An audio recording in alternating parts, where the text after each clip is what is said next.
Tensions continue to simmer in Egypt a day after Friday's bloody clashes when the Muslim Brotherhood called for mass protests they dubbed the Friday of Anger. The Brotherhood is trying to reinstate former President Mohamed Morsi and is pushing for its leaders who have been jailed over accusations of killings and instigating violence to be freed. Issa Hakim takes us through the main events of the day. Events started in the early hours with a standoff at Al-Fatih Mosque in Ramses Square, where members of the Muslim Brotherhood were holed up inside, surrounded by police and residents who tried to attack the Morsi supporters. We are waiting here until the ones inside are arrested. The Brotherhood members are armed militants who shot at our homes and destroyed our shops. They must be punished. Most of the 300 Morsi supporters left through a safe passage created by police. Others opted to hit back with machine gun fire at residents and police in front of the mosque, which prompted the police force to break into the mosque to clear it out. Meanwhile, Mohammed al-Dawahri, brother of Al-Qaeda leader Ayman al-Dawahri, was arrested in the afternoon, convicted of training militants linked to the Muslim Brotherhood. In response, the government announced it will begin legal procedures to dissolve the Muslim Brotherhood. We're on the path for a new constitution, parliamentary elections and a presidency. We're building the country on the basis of law. There is no room for violent terrorist groups in the new Egypt.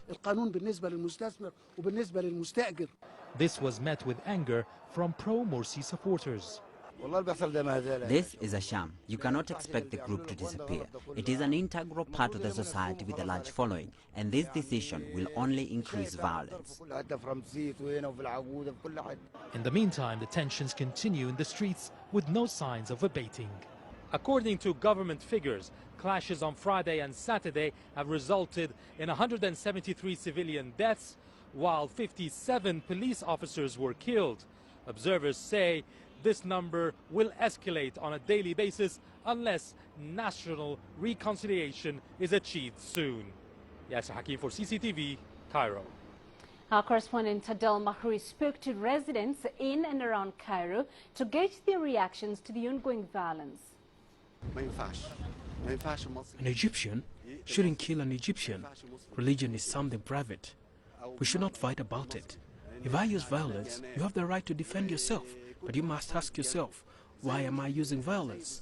If I carry weapons, then I must realize that the other will reply with weapons. This is not how Egypt used to be. The people took to the streets to stand against the brutality of evacuating their city.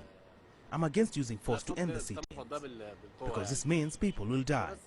Morsi is a good man, but there were conspiracies to make him fail.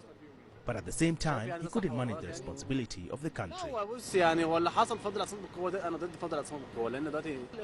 The Muslim Brotherhood insulted religion with their violence. They insulted Egypt. They proved they are a terrorist and an extremist group. They are banning the country. Each one of us should provide the country with his best, not be divided.